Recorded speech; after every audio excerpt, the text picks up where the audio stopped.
Welcome to The Explainer. Today, we're going to build a complete system for understanding reality, and we're using the blueprints left behind by one of the greatest minds in all of history, Aristotle. To really grasp Aristotle's impact, you have to appreciate the sheer scale of it. One lecturer described his arrival on the scene as almost extraterrestrial, like a distant galaxy sent him just to get things going.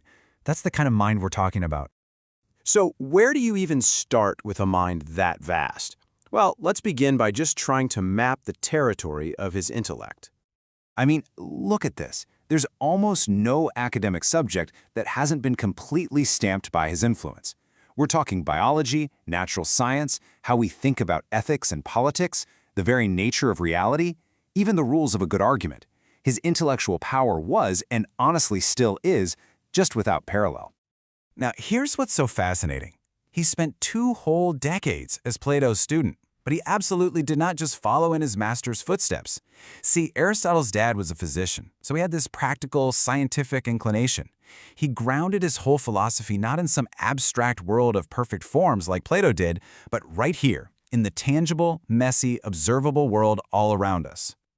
And that shift in focus brings us to the very foundation of his entire system. How do we even begin to know anything at all?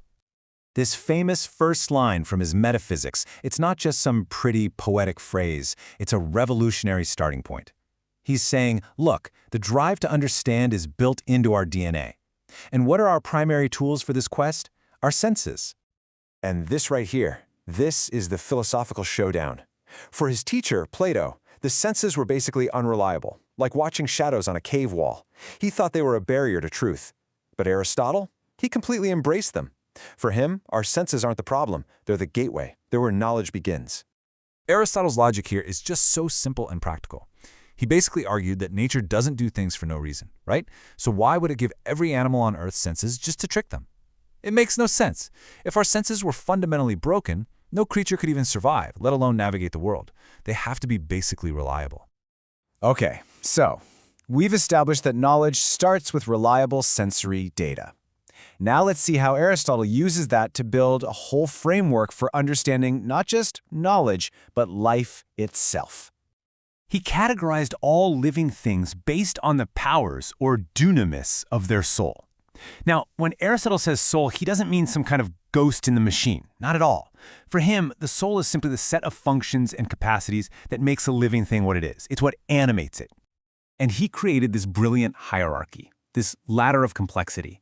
At the very bottom, you've got plants. They have the power to take in nutrients and reproduce. Then you start adding powers. Animals can also move and sense things. Many of them even have a kind of problem-solving intellect.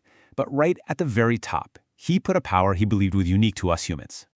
He called this special power epistimonikon. It's what lets us move beyond just individual facts, Uncle Jack died, to grasping universal principles. It's the ability to understand that all humans are mortal. That abstract leap, that's the foundation for everything we call science, philosophy, and even law. So we have our senses to gather the raw data, and we have these powers of the soul to process it. Now we get to the master plan.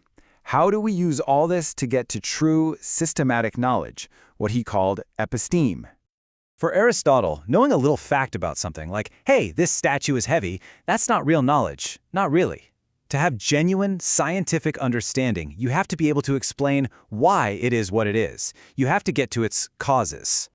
So he came up with this incredible 4-part framework. First, the material cause. What's it made of? For our statue, that's easy. It's bronze.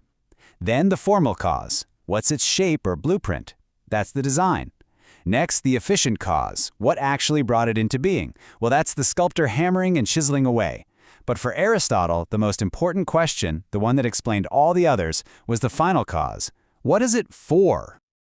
Let's really zoom in on that last one, because for Aristotle, this final cause wasn't just another item on a checklist. No way. It was the key that unlocked a true understanding of absolutely everything. This is the idea of telos.